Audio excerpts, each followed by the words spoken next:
come experience this book with me. We're gonna piece together all my reactions. But my first one, I'm in chapter 6, and I'm calling it now that the patient, the narcissistic patient, is actually the husband in present day, and he had something to do with the murder of the psychiatrist, and also the psychiatrist ain't a good person. Something's bad about her.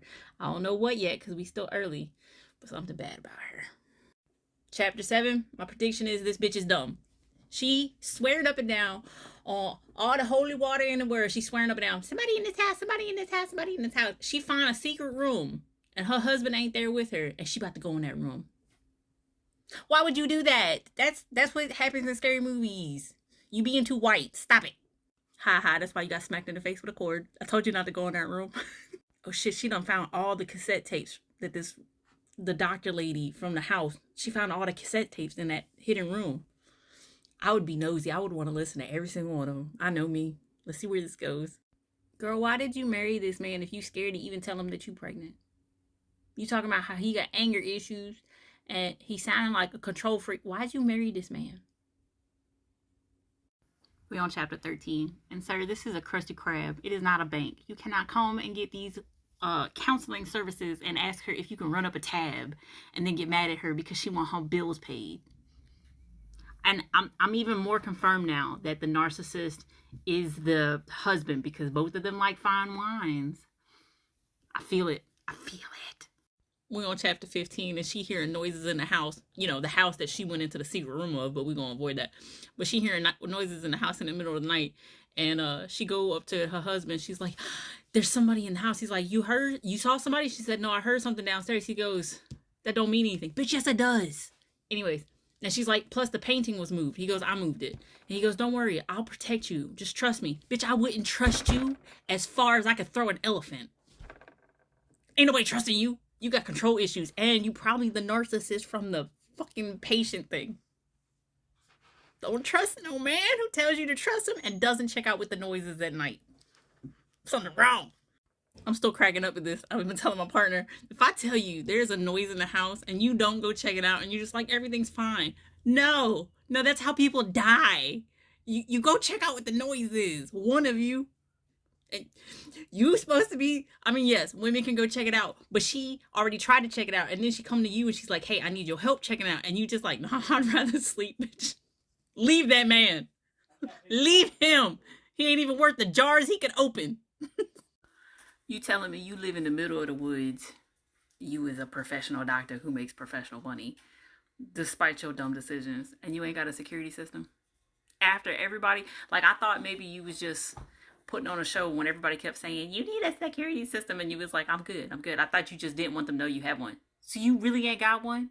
And you out in the middle of the woods and done said that you don't even have good reception? I'm on chapter 21. And I can't stand this doctor. I can't stand, well, nobody can stand a narcissist, but I can't stand this doctor.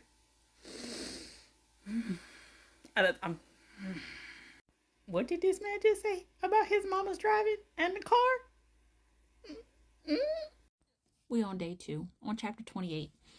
And ma'am, at what point are you willing to just say, you know what, I will pay the fine, instead of being blackmailed to let this man show up at your house at 8 o'clock at night? You is a psychiatrist. That's not safe. You driving me wild with this. This man has come in here and is asking you for 30 oxycodones. And you said, I can't do that. It's a controlled substance. I could lose my license. I could get in trouble. And he's like, would it be more trouble if I turn this video in? Yeah, I would. And she's like, I'll give you 20. You haven't recorded that he's blackmailing you. You are a professional.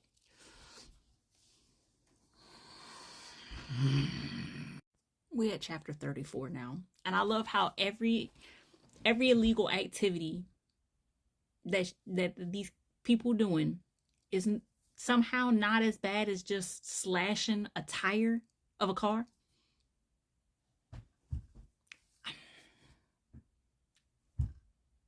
I don't get it. I don't understand.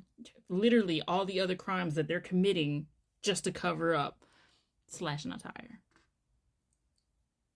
I'm on chapter 37 now, and I'm convinced that this woman is brainwashed, because if I have to hear that he's going to make such a perfect husband one more time, even with all of his behavior, girl, you living in a state of delusion. Even if he turns out not to be who I think he is or what he did, you living in a state of delusion. Chapter 39. Bitch, you stupid. I just made it to chapter 46. After just saying, like, I just finished 45 and I was like, oh my God, these hoes be dumb. And then 46, the reveal in 46. The whole time? So I gotta try to think of a way of doing this without giving out spoilers, but like, is Ethan EJ and Patricia is Trish? Well, I don't know if Ethan is EJ. That's still me making that assumption. Might not be now, because now Patricia and Trish are the same person. What? I got an hour left. Let's see where this goes. So I was wrong about who Ethan was, but I got 20 minutes left of this book. How the fuck did these two people meet each other? Like, New York ain't that small.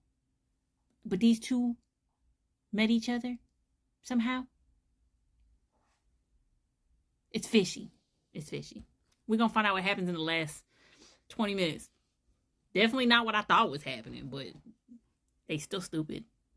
I got 13 minutes left and everything's being revealed. And this bitch just said, my sins far outweigh yours. Yeah, you fucking think? Like, your sins outweigh everyone in that house, homie. Like, okay, wait, not everybody. Technically, that one dude, he was pretty bad, but I don't know. He was shitty, but you was pretty shitty. Well, I guess that concludes our story of the House of Psychos and their disturbedness. I did not see that twist being the twist that it was. I thought I was dead set thinking that it was gonna be Ethan was EJ. I did not foresee who was involved in what. And poor Luke. I feel horribly bad for Luke. He was a good person. He didn't deserve nothing that he got put through. Poor Luke. And I will say also this. If you listen to this book on audiobook, at the end, the same narrator using the exact same voice goes, if you enjoyed this book, please email me at such and such. And it sounds like it's a continuation of the book. And I'm like, I don't want to email your psycho ass. What the fuck is this shit? Overall, the twist was a twist. It drove me mad, though, in the beginning with some of the decisions these people was making. That's why I wonder if psychological thrillers are for me or not, because, like, they decisions be driving me.